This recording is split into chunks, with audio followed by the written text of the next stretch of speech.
In 1879, the family of a fallen AAFMAA member received $200. Since 2001, the families of fallen AAFMAA members have received more than $1 billion in benefits. Some 300 Army officers joined AAFMAA in its first year. Today, we're proud to count over 86,000 current service members, retirees, veterans, and their families as members. My husband and I have been AAFMAA members for about 45 years. 24 years. If my memory is correct, 1966, the year I graduated from the military academy. My dad gave me two pieces of advice as I contemplated military service. One was join the Corps of Engineers, and the other was join AAFMAA. Being a member brought me great peace of mind when Ron was away. I went to a class reunion, and an AAFMAA spokesman talked about all the benefits.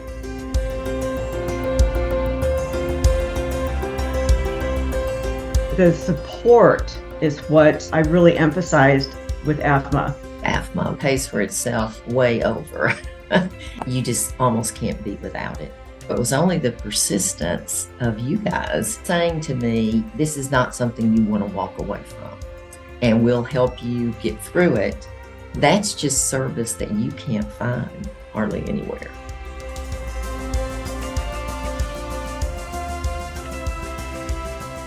In 1879, we began as a resource for Army officers. Today, AAFMAA membership is available to all personnel and their families in other military branches and organizations. For more than 100 years, we were known as the Army Mutual Aid Association.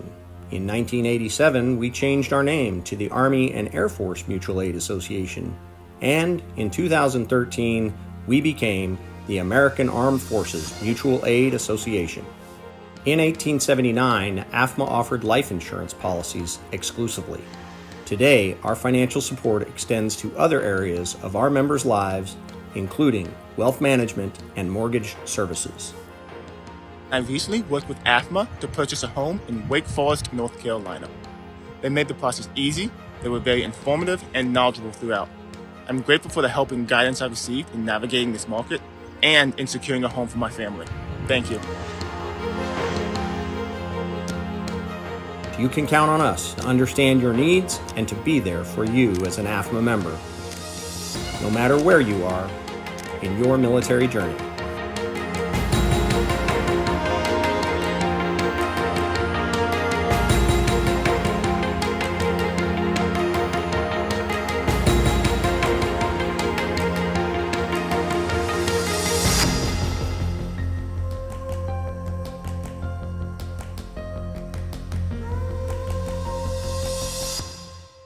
The meeting will come to order. Welcome to the 145th annual meeting of the Army Air Force Mutual Aid Association. I'm Dennis Reimer, Chair of the AAFMAA Board of Directors, and I'm happy that we can meet together in both in-person and a virtual format. In the next hour or so, we will conduct the business of the association and inform you, our members, about the past year's results and the current operations of AAFMAA. As we begin, please join me in recognizing our board of directors seated at tables before you. Will all the directors that are here please stand and be recognized?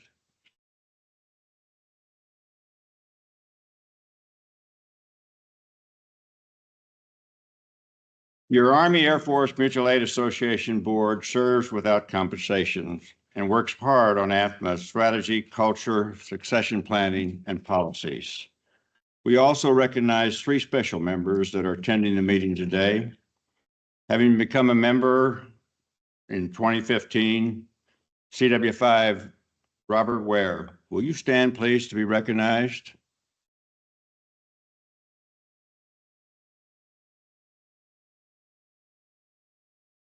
Colonel Michael Island is our longest tenured member in attendance with over 63 years of loyal members attendance and done a very, very, very good job. Would you stand, please, Colonel Island?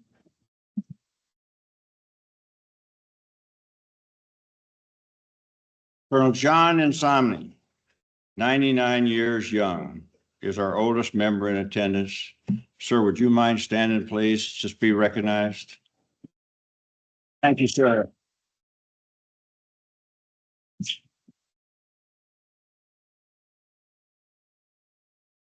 Congratulations to all of them. The Secretary will present each of these members with a token of our appreciation. We are delighted to have the three of you here and everyone else here also, and those that are tuned into this meeting in the virtual world. Last year's annual meeting was on 13 June 2023. The minutes were published and distributed to all members. If there is no objection, we will dispense with the reading of the minutes. Do I hear a motion and a second to waive the reading of the minutes and approve the minutes of the previous meeting? We have a motion and second. All those in favor signify by voting aye. Any opposed, nay. The ayes have it, and the motion carries. It is my honor to address our members at this year's annual meeting and to update you on what AAFMAA, your organization, has been doing for you and for all of us as members. AAFMAA has a proud legacy of service that dates back to our founding over 145 years ago.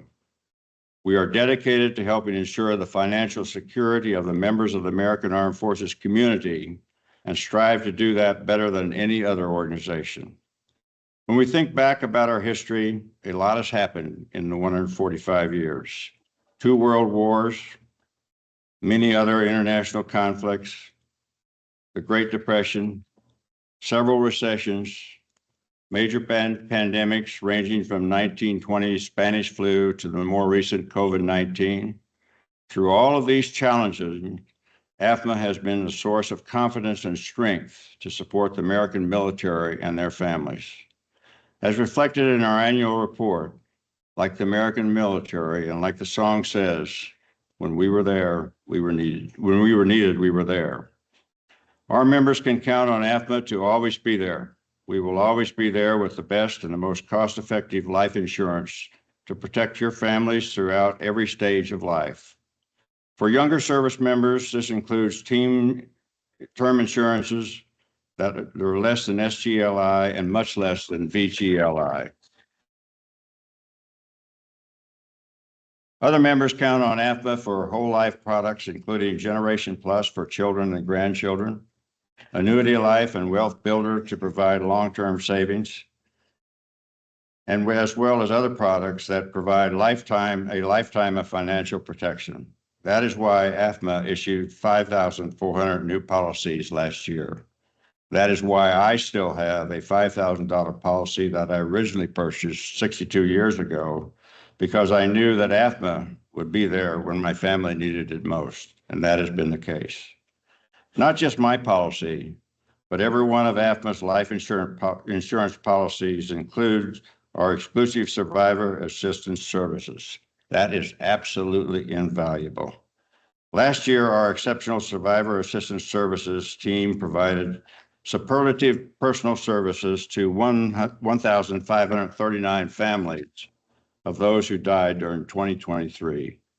Our member benefits team helped our over 300 members and their families receive over $1.2 million in benefits that they had earned through their military service. This is personification of the phrase, when we were needed, we were there.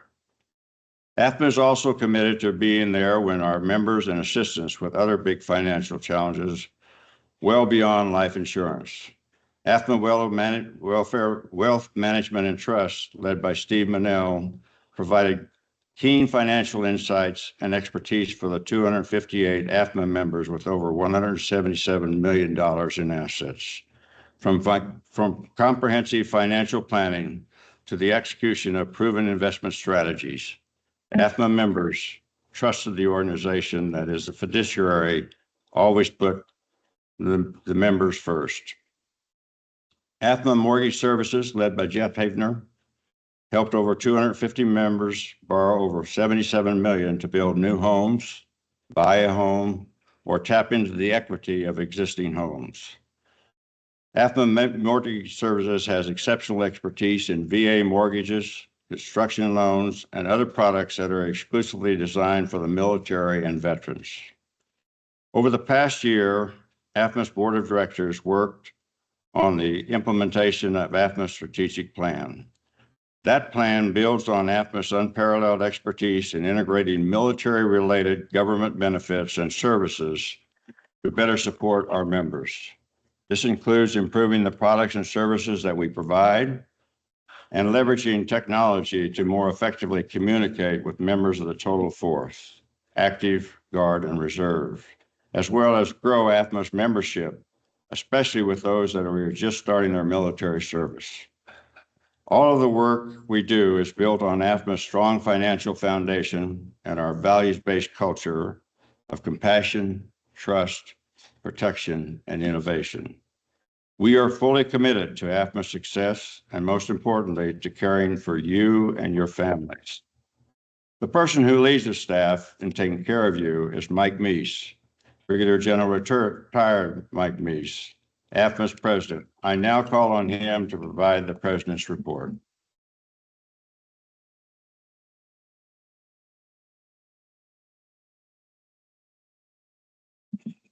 Thank you, General Reimer. It's an honor to speak to you today and to lead the great AAFMAA team that supports our members every day.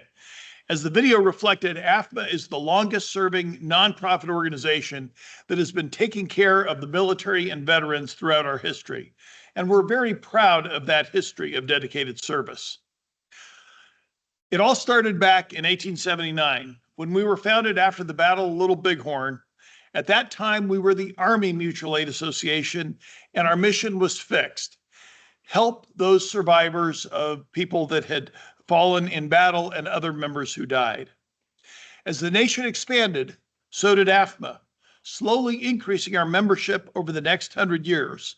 You'll note that in World War I, we had grown from about 1,000 members up to 10,000 members, quite an increase from the early years. More on that later. In the 1980s, we expanded to include the Air Force, and just over a decade ago, we reached out to the Sea Services and changed our name to AAFMAA. We found that as we concentrated on the financial independence and security of the American military, that we needed to reach out with additional services. That's why we created AAFMAA Wealth Management and Trust and AAFMAA Mortgage Services to help service members and veterans take care of the most expensive investments in their lives. We've worked hard to reach out to the other services. Although we started with 100% Army members, we're now proud to have over a quarter of our membership being from other services. We work hard to reach out to all services through events that you see here that we've done over the past years, including Modern Day Marine, going to the Air Force Academy, going to the Naval Academy, and other things. I mentioned our outreach to all of the other services that we are continuing to do, because now in our 145th year, we're kind of going back to our roots. As AAFMAA celebrates its 145th birthday, the Army is celebrating the beginning of its 250th year with the Army birthday this Saturday. That birthday celebration is going to be at the National Museum of the United States Army here at nearby Fort Belvoir. And AAFMAA is proud to be one of the sponsors of the Army's birthday so that we can celebrate both AAFMAA's history and the Army's birthday history. In that respect, we thought it was very appropriate that we invite a guest speaker who can tie those events together, Lieutenant General Jeff Sorensen. Jeff has had a distinguished career in and out of the Army. His 35-year military career culminated when he was the Army's Chief Information Officer, G6. He subsequently worked for A.T. Kearney, including serving as president of Kearney's Public Sector and Defense Services. Of particular relevance for us today, he is on the board of the Army Historical Foundation, which is the foundation that supports the Army Museum. Jeff has also been a member of AAFMAA for nearly 40 years. It's my honor to introduce Lieutenant General Jeff Sorensen.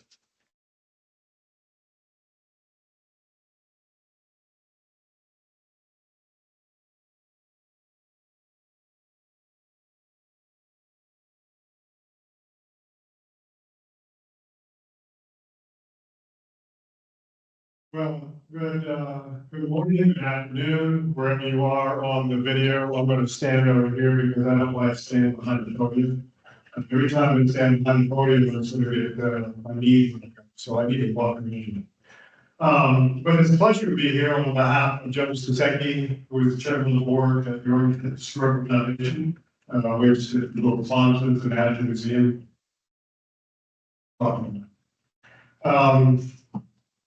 I can get to the first chart here, but being a member of AAFMAA, back, as he said, about 4 years, I still recall getting the first one to take Army Mutual Aid Association. And it was all about, taking care of the family, the service member passed away. And I thought this was exactly necessary. Because in flying to work in some cases through military operations, many cases bring to me for me agreed twice. Anyway, I got to well after it paid off because I just got the latest reforming notion and my one church policy and these $5 one. Happy to do, happy to do. But anyway, I'm over here about the D-Day, the whole thing, we were needed, we were there. And I want to talk a little bit about this because I just spent 8 days in Normandy in preparation for the 80th anniversary of that historic date, 6th of June, which, oh, by the way, was my major week today for the Academy as well as my country. But, one of the at the time, what would happen there? So, you there, and what I learned, the when you need so all goes back to everything you do, something every dollar, every argument. If we were told to go off, they'll be happy. Okay. And the majority, in many cases, so they put they call the Atlantic Wall. The wall on the coast there, France. It was up with concrete steel preventing Atlantic. When one goes through the he said, we don't think for the defense system. So he started taking manufacturing, taking the details. He started putting in more barbed wire, boxes. If you want to reinforce that. And we thought, well, it's probably going to be fine. It was going to become the worst part of things, the closest part of it. And everybody began to think that was going to happen. So that's where the reinforcement was going to come. And they began to think about May 1943 that FDR and Churchill got the next strategy. Then in November, they began to understand. They began to plan for it. How we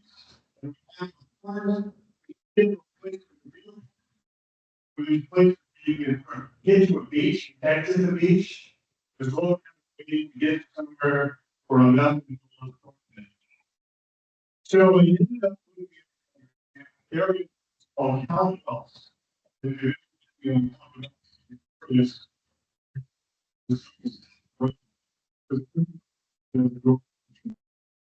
ever want to change, try and probably straight you, trust me. It'll get you.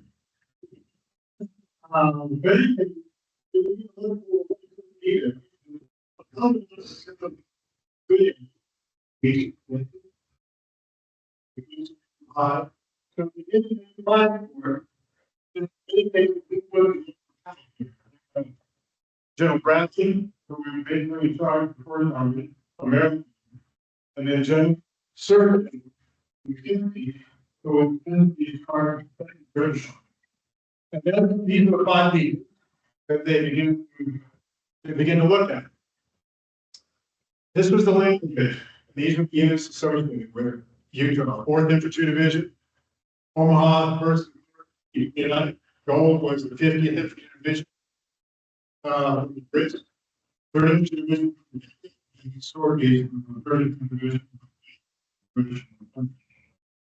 Many you probably know that was one that I had it because you want to get here, which would move it to the anyway, you're there. British, he was 8 seconds, and then the British airborne. And then so forth, the modern, like, look at those bombers that basically did the pre-dawn bombardment, including 150,000, over 150,000 soldiers, which they were paratroopers. So we got to get into it. This is the Utah Beach. And as we walk the beaches that we got to visit there, in many cases, success was dependent upon luck. It was dependent upon weather, and as well as enemy resistance, which in some cases,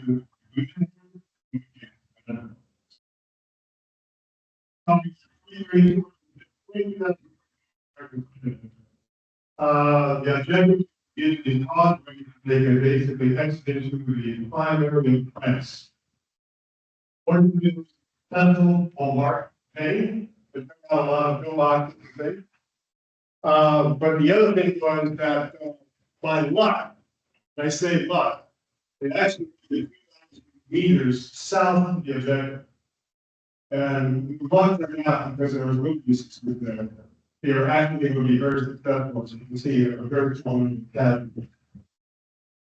If you go there's their objective was a launch. There's a small diversity there in France. We'll talk about that later. They also had a successful bombardment campaign and mitigating the truth that they were facing for a combination of Polish, anybody that they had, in many cases, they were very pointed. They get to do with the Canadians really tough with a lot of casualties. They didn't know exactly what they were doing to stay there, and a lot of crossfire between beaches there, as well as mitigating the weather there in that particular beach causes about 30% of the actually sick. But they secured the beach there by $1,200, and their particular objective was Arlington, which was every their time that they needed to. And then finally, the short beach, the bridge, the French commander, objective is CAD. CAD is basically the part of France, the hub of all the that they could get into the area. Fortunate thing was, in this case, paratroopers there were successful, capturing many of the German guns and so forth. And they consider their particular objective their identity. Many times when we talk about Omaha, this is a picture of a soldier and another soldier on basically forever to the beach. In many cases, it's sort of bloody beach, bloody one. And then reading. Almost everything that was and Utah. Beach was basically most built in the center. They also had many pictures that maybe they didn't understand how deep they were to be. As a consequence, a lot of their government craft basically pushed it. Conversations were often taking out people on their beach. The other thing was they thought of it being again based on both truth. Unfortunately, the German command moved in 2007. So it's supposed to basically go against the brigade, it's just pretty. And the result of that, it got the influence of bombardment, it's not really because they really need to say, okay.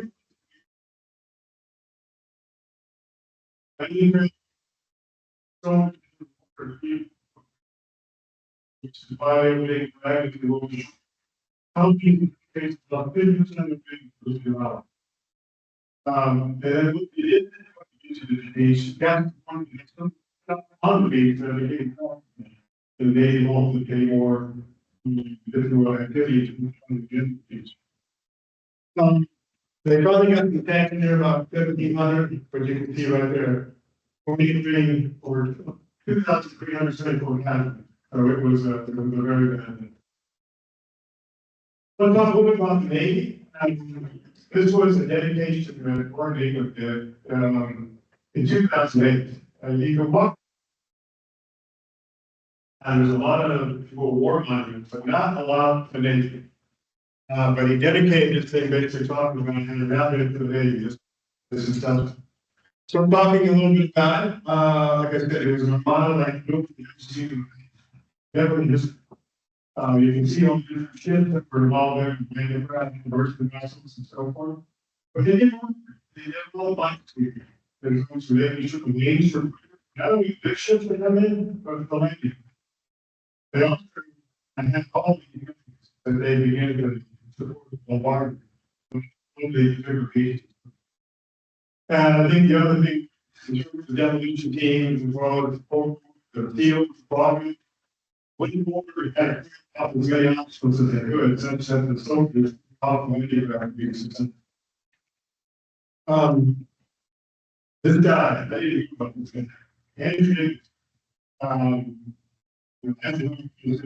was a guy who Christian, he was working, grew up in the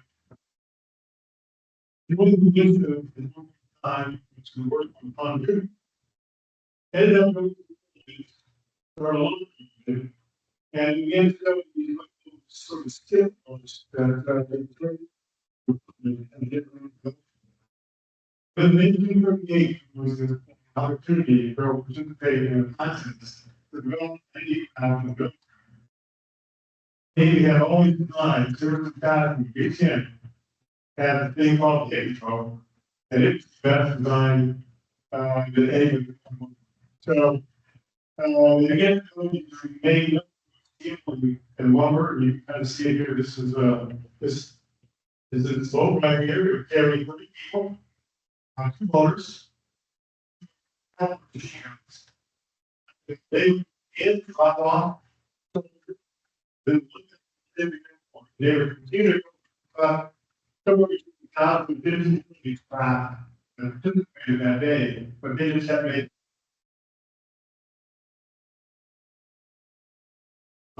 very impressive we talk a little bit about the obviously this is a thing that we make first. It was notorious for the story that got people. Here are the Allied forces in 2000 between British and Americans. Also, we have these glider groups that were coming in London and they dropped off on the beaches. And then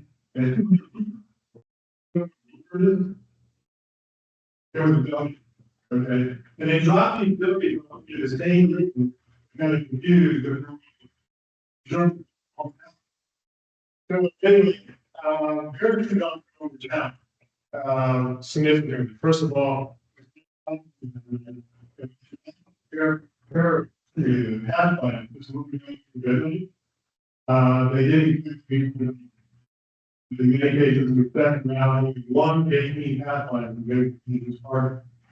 But the other problem was the anti-aircraft in many cases drove these planes away.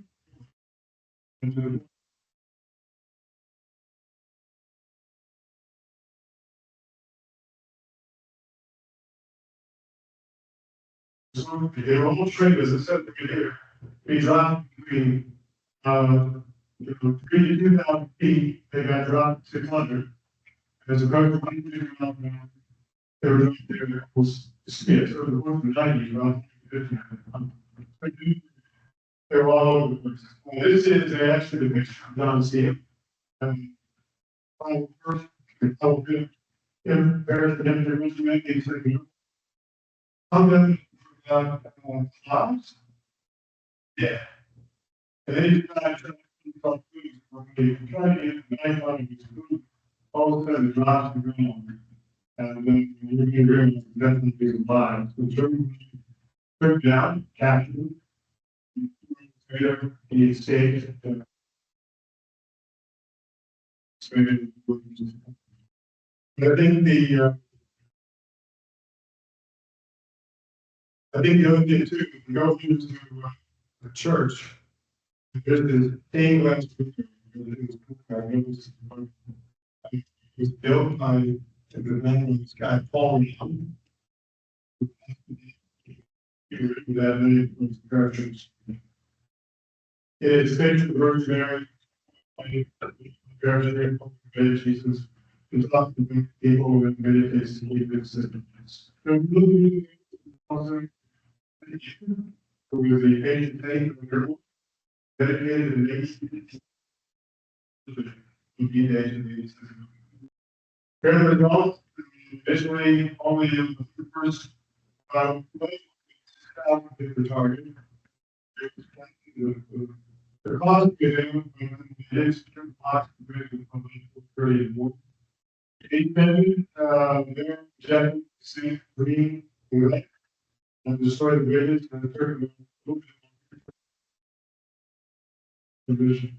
But I didn't bottom line, it was kind of, in spite of the weak conditions of the government in the anti-aircraft, what the soldiers did was confuse the Germans to the point that they didn't stop in many cases.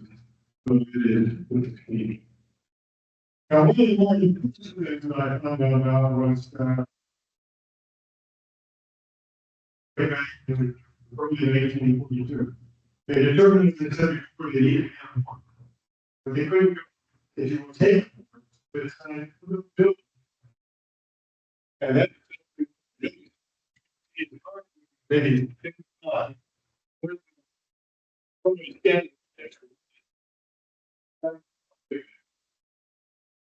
but the initial planning is in place in August. The 2009 American Convention. You're going to be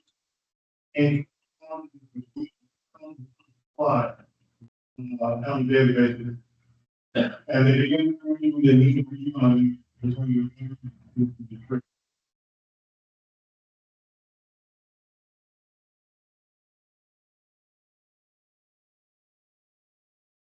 between the He had his bombardments, corn, and 61 there, he made it with sun.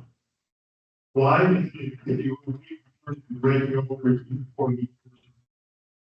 He's 15 case whales not respond to your started and begin playing in your own operation by 14. And unfortunately, the story came through American fact they want to get out of the road. They put together exactly right, and basically was destroyed. But they took all the components of Mulberry A to kind of replace the issue. But you can kind of see here it was operational troops, 2.5 soldiers, 500,000 vehicles, and 4 tons of supplies. And here's from they were talking about how they were blowing these particular components all the way over from England to kind of assemble. And just thinking about the operation, get all of the different components put in and together.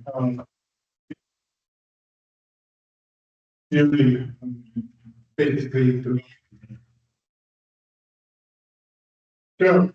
but not really too long. This is obviously with a major scale. They don't come back. So this party, this was between Utah Beach and Omaha. And the reason they needed to take it out is because of the gun fights was where they had to destroy each. The original plan, it was going to be basically the second battalion, right? And the battalions. Second battalion had 3 months. And ENF. ENF was coming up on the east side. E was going to come on the east side. On the 5th battalion, the A was the same simply day gave a character. So we got it. So up here on this is point to hawk here. And if you took this, well, I took this picture of Teddy, point to Percy and back over here. And so what you go there and scale it. And then go down and go, if you will, without that. The following is by the time they were able to negotiate that clip, and industry look you see come up that clip, and industry would support. When the second time, from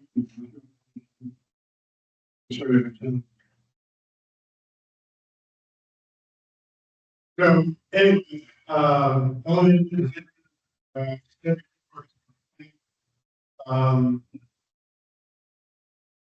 execute with the creative folks. They had the plan to use the London fire and ladders to essentially scale food to law. Unfortunately, both never made it to shore. In many cases, both were lost, and in one case, it lost all 42 men.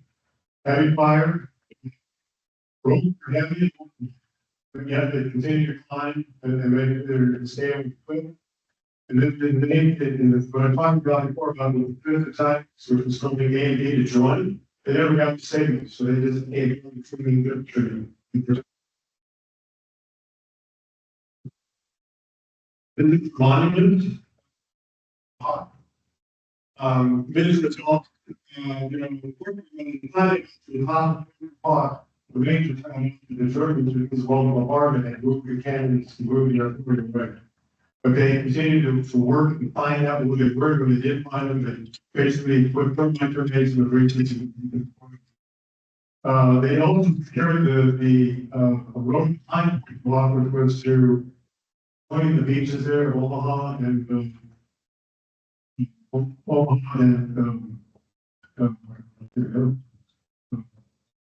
anyway, the two beaches. They also decided to contact with the Germans, which in many cases.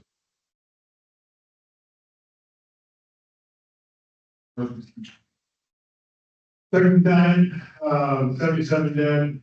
I'm 38 this time, 89.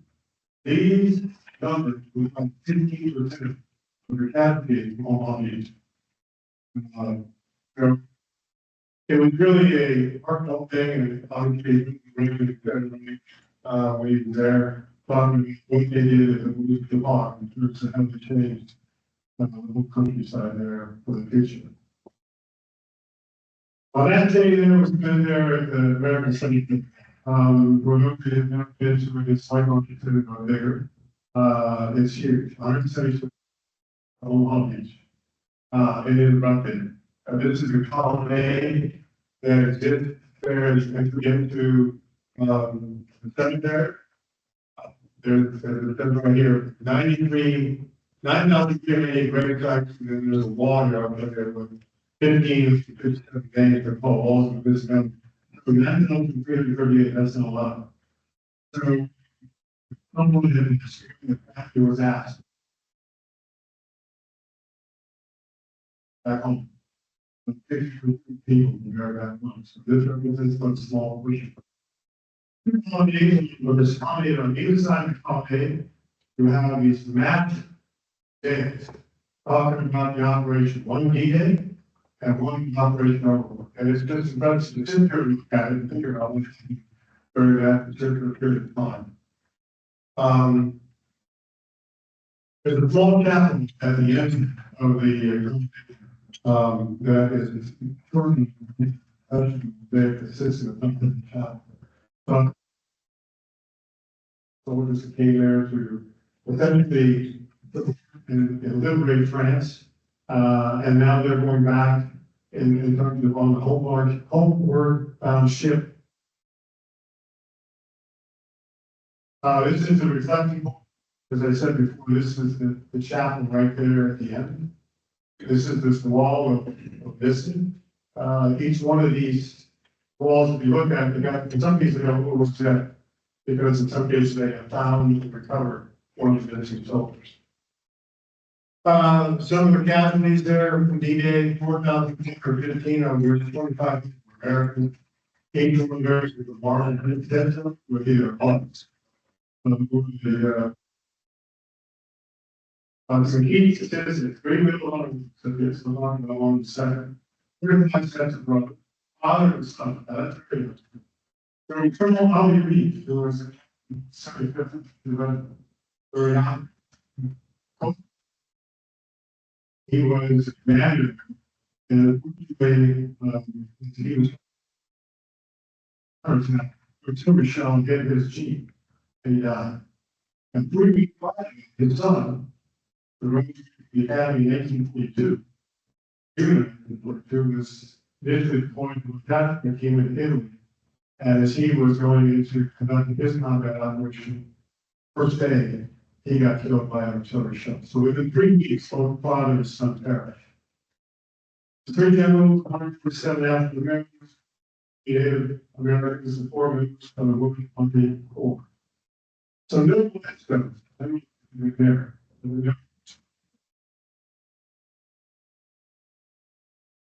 So he was very early on, one that was focused on helping the American develop new methodologies in terms of combat and systems and so forth. He was, in my opinion, the early shootout, general officer. He was there, which was, if you will, 6 weeks after the invasion of Arlington. And unfortunately, because of the combat, he was trying to call his quote air support. Those days, the bombing was exactly on target. He was in the foxhole, and mom came with him to the foxhole. The way they were able to find out that he had sent some is that someone on his finger. And this is actually his headstone in here. The other is Teddy Roosevelt. So Teddy Roosevelt is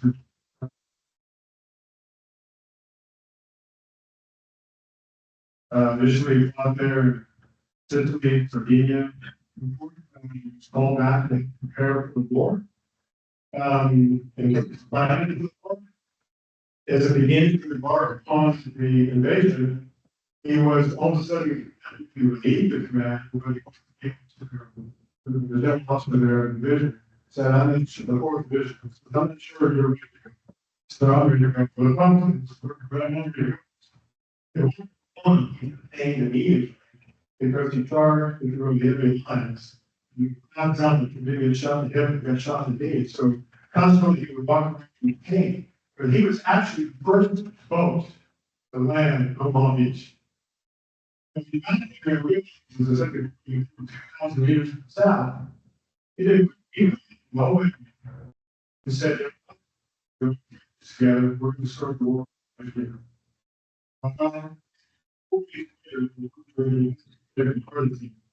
But he was awarded posthumously in the middle one for his efforts.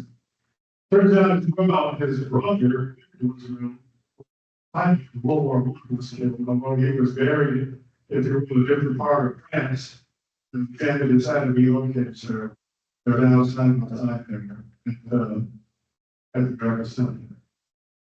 I'd really like to talk about the talk here is the particular spirit of American youth and this since Reagan youth accommodated. Exactly, it's huge. It's 20 feet tall, and it has this grand base talking about this fine eyes have seen the glory. The stones there is similar. There, beach, Omaha Beach, but it's all about the reminder of the hero, the American soldiers displayed there that day in the 6th of June. On the final slide, just talk a little bit about the museum here. First of all, if you haven't been to it, it's extraordinary. There are venues throughout the particular museum talk about what the Infantry did to serve the nation and help build the nation. It is an absolute incredible museum. I encourage you to go. Right now, there is a special exhibit in D-Day. The sort of last down through the and as part of that, there's a lot of talks that are going to take place there at the museum, whether the book talks or history talks. Here's all listing, and oh, by the way, after August, if you go to that link, you can see what activities are planned there for September. Etiquette setting to conclude my remarks. Say if you've never been there, you encourage anybody to go. It's just absolutely breathtaking to see not only nature, walk beaches, understand what happened, you can see what it was already said. It was said since you mentioned. And yet all that they did in terms of forging forward to basically live difference and change the world, feeding service. It's just very. I spent that day in the cemetery. There were days long from the block and here's some stories that you just I still love. The entertaining, some exciting, maybe you learn something. But it's been a pleasure to come talk to you.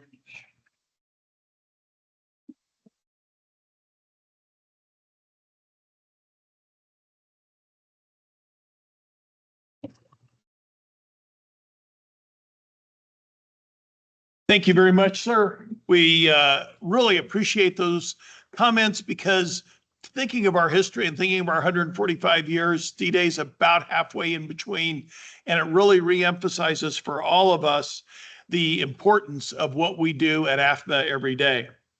When thinking of Normandy, it made me think when we have 10,000 members of AAFMAA during at the time of World War II, how many of those do you think are left? There's actually just one. Colonel Herb Stern was commissioned in 1941. He's 105 years old now. He lives out in Leesburg. He became a battery commander a year after he was commissioned in 1942. By 1944, at the Battle of the Bulge, he was the senior major in his battalion, so he took command of the 325th Artillery Battalion, which was instrumental during the Battle of the Bulge, and for his heroism in combat, he earned a Silver Star. Remembering our history, as General Sorensen reflected, and thinking of Colonel Stern really helps us recognize the important responsibilities that we have at AAFMAA. AAFMAA members should certainly be proud of your association's accomplishments in 2023. As General Reimer emphasized, when we were needed, we were there. Our members with help with VA claims, for families managing wealth with wealth management and trust, for families who needed a construction loan, which is exclusively provided by AAFMAA Mortgage Services or other mortgages, or for the over 1,500 AAFMAA families who experienced a death. Our exclusive survivor assistance services ensured that they not only received prompt payment of their life insurance policies, but their VA benefits, survivor benefit plans, death benefits, and everything else to which they were entitled. From a financial perspective, AAFMAA gets exceptional institutional financial advice from AAFMAA Wealth Management and Trust and the great investment management team that they have. That's under the supervision and coordination of our Treasurer and Chief Financial Officer, Mark Matsura. And as he'll explain, AAFMAA continues to achieve success as we maintain a long-term investment approach focused on ensuring that we are able to make our obligations now and into the future. Let me ask Mark Matsura up to provide his report.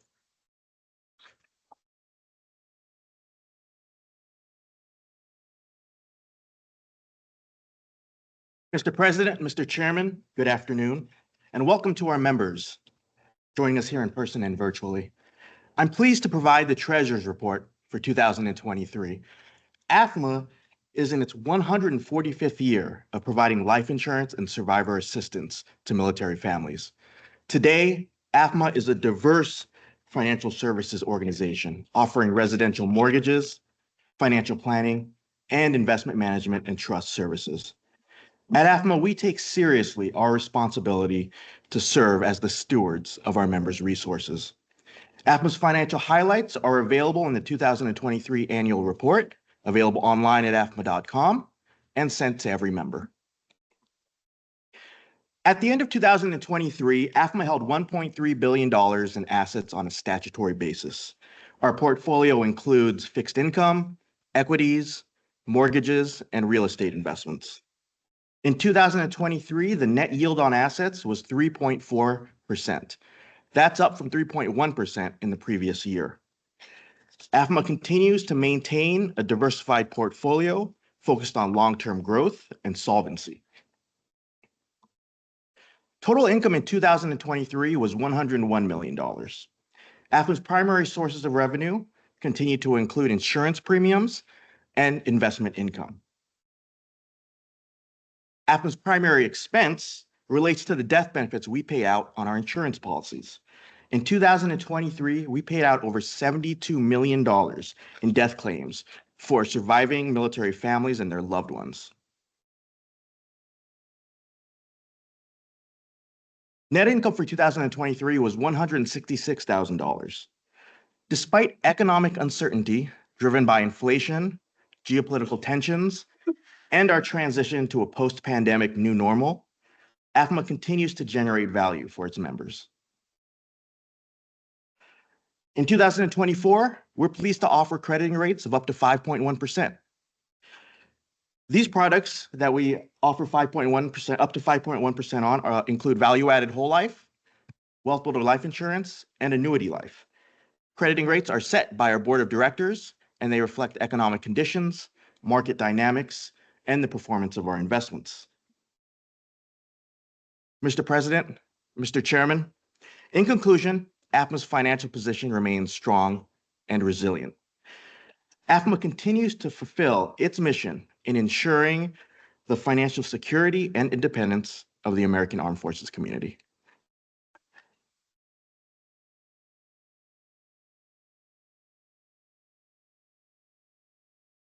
Thank you, Mark. As Mark said, AAFMAA is on sound financial footing. I thank you, our entire team, and the great staff from AAFMAA Wealth Management and Trust for continuing to ensure that it remains that way.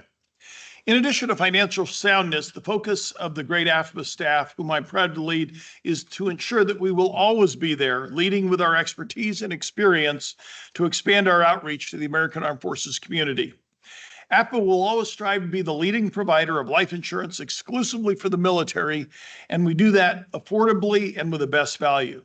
Following our strategic plan, we continue to reach out to younger service members with new products, such as the Beyond Basic Life Insurance Policy, which applicants can easily apply for if they've gone through a military school. Through an innovative relationship that we have with the Officer Candidate School Alumni Association, we're reaching out to new officer candidates to get them on their path toward financial independence early as they become commissioned. The OCS Alumni Association is just one of several partners we work with across the military and veteran community. I'm glad to see so many of our partners that are here today. They're critical to our success. Especially, I want to recognize some of the relief organizations: Army Emergency Relief, Air Force Aid Society, Coast Guard Mutual Assistance, and then others, Blue Star Families, American Corporate Partners. In fact, there's too many to mention. Could I just have all of our partners please stand and be recognized?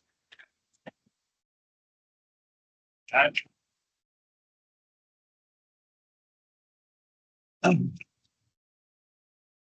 as members of AAFMAA, whether you're here in person or tuning in online, you play an important role in ensuring that AAFMAA is here and will always be for you and your families.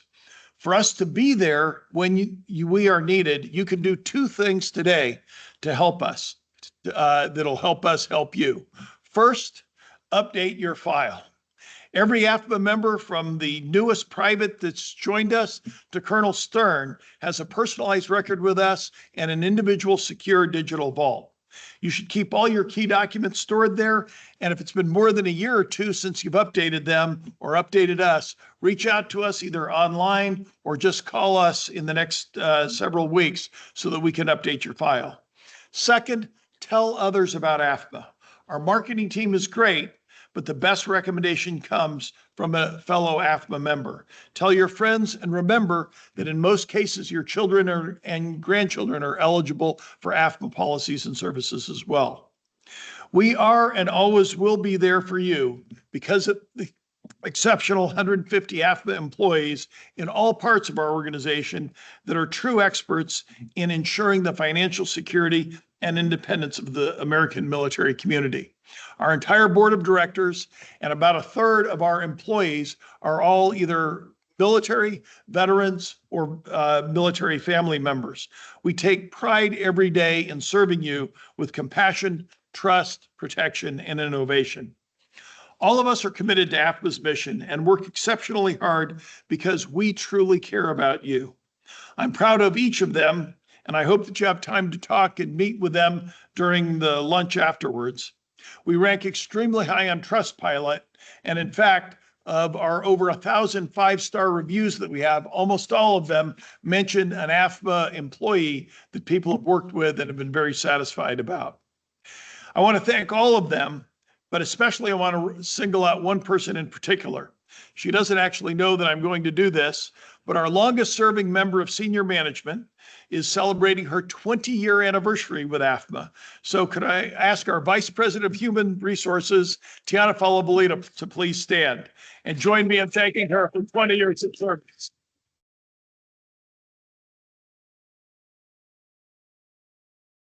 Members, thank you for giving me the opportunity to update you on AAFMAA, to share the inspiring comments of General Sorensen, and to have Mark provide the Treasurer's report. Mr. Chairman, this concludes the President's report, which requires a motion to be accepted.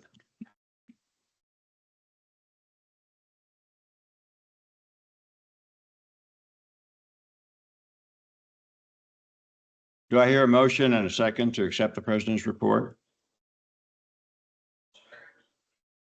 We've had a motion and a second. All those in favor, please signify by voting aye. Any opposed by nay? The motion carries. The next order of business is to receive the report from the Secretary and Chief Operating Officer. Jerry Quinn will report on the election of directors and present the results of the nominating committee and proxy ballot. Thank you, Mr. Chairman. Each year, the board directs the convening of a nominating committee to represent the membership in nominating board members for election and re-election. This year, your nominating committee was Colonel Roland D. Marcellus, committee chair, Major General John Kem, member, and Brigadier General Bert Thompson as a member. Gentlemen, we want to thank you for serving your association and the members with your time and effort. The committee nominated 3 directors for election and 2 directors for re-election to the board of directors. Major General Rodney Anderson, United States Army retired, is nominated for election for his first term. Chief Master Sergeant Louis Monroe III, United States Air Force retired, also for his first term. And Lieutenant General Keith Walker for his first term, United States Army retired.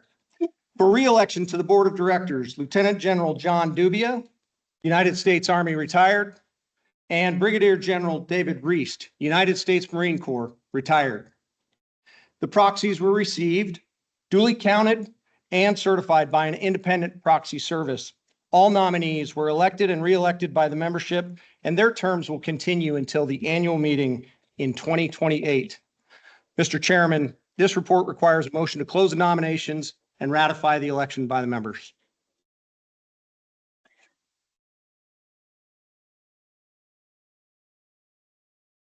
Do I hear a motion and a second to close the nomination and ratify the election of the members? We have had a motion and a second. All those in favor, please signify by voting aye. Any opposed by voting nay. The motion carries and the nominees are now elected. Please join me in congratulating these gentlemen on their election to re-elect.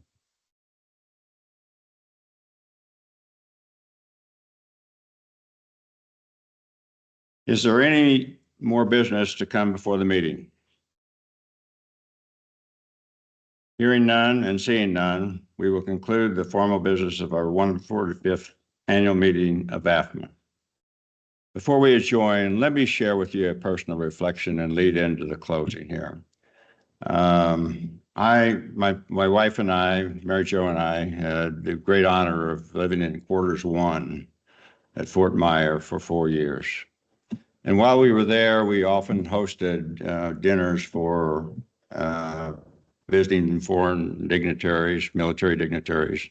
And for each of those dinners, we were fortunate enough to have members of the Army Corps and the Army Band entertain.